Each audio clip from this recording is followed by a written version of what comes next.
La opinión pública es un concepto que ha evolucionado desde muchos años atrás.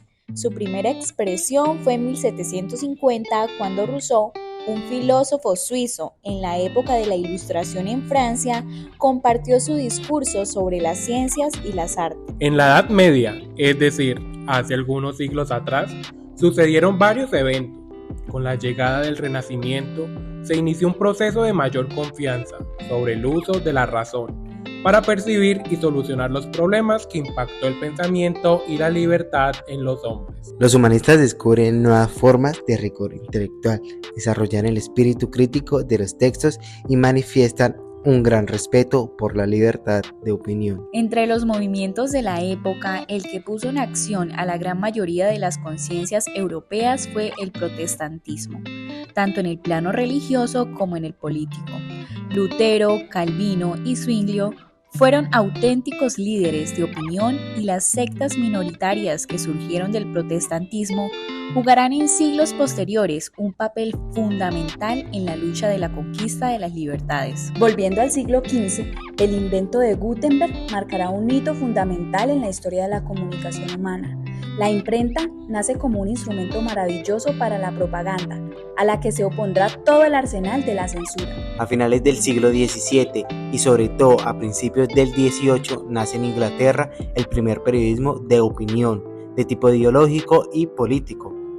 En tiempos del absolutismo ilustrado surgen las primeras teorías democráticas de la cosa pública. La idea de que una sociedad informada y participativa es esencial para el funcionamiento adecuado de un sistema democrático y liberal se desarrolló en el contexto de la Ilustración, un movimiento intelectual que tuvo lugar en Europa durante los siglos mencionados anteriormente y que abogaba por la razón, la ciencia, la libertad individual y el gobierno limitado.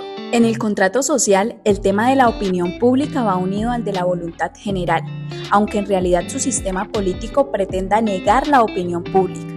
En un principio, debemos suponer que hay armonía entre voluntad general y opinión pública.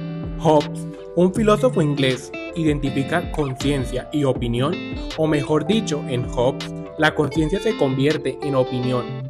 Los actos del creer, del juzgar y del imaginar se nivelan en la esfera del opinar, perteneciendo todos ellos al ámbito de lo privado. El Oxford Dictionary registra por primera vez opinión pública en 1781. Mercier de la Rivière, quien mejor expuso en 1767 la doctrina de la opinión pública cuando, al defender el absolutismo, afirmaba que quien mandaba en realidad no era el rey, sino el pueblo por medio de la opinión pública. Los fisiócratas relacionan la ley con la razón, que se manifiesta a través de la opinión pública.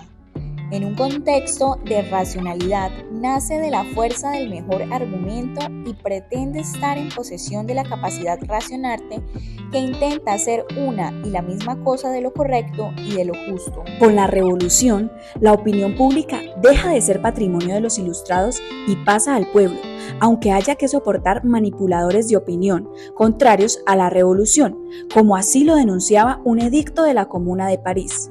La Declaración Universal de los Derechos Humanos de 1793, en su artículo 22, recoge además una idea muy apreciada por el liberalismo clásico: la necesidad de instrucción para todos.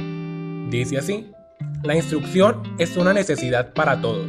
La sociedad debe favorecer con todo su poder los progresos de la razón pública y colocar la instrucción al alcance de todos los ciudadanos. La escuela clásica del liberalismo empieza en 1776 con la publicación de La riqueza de las naciones de Adam Smith y, según algunos autores, termina en 1848 con la publicación de Principios de la economía política de John Stuart Mill. Jeremías Bentham, republicano, recoge y pretende llevar a la práctica el principio utilitarista de la mayor felicidad para el mayor número de personas.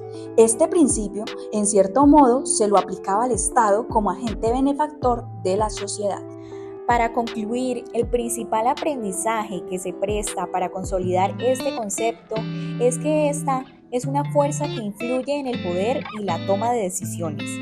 La opinión pública del siglo XVII y del siglo XVIII se basaba en la comprensión y discusión de las leyes naturales frente al poder del Estado.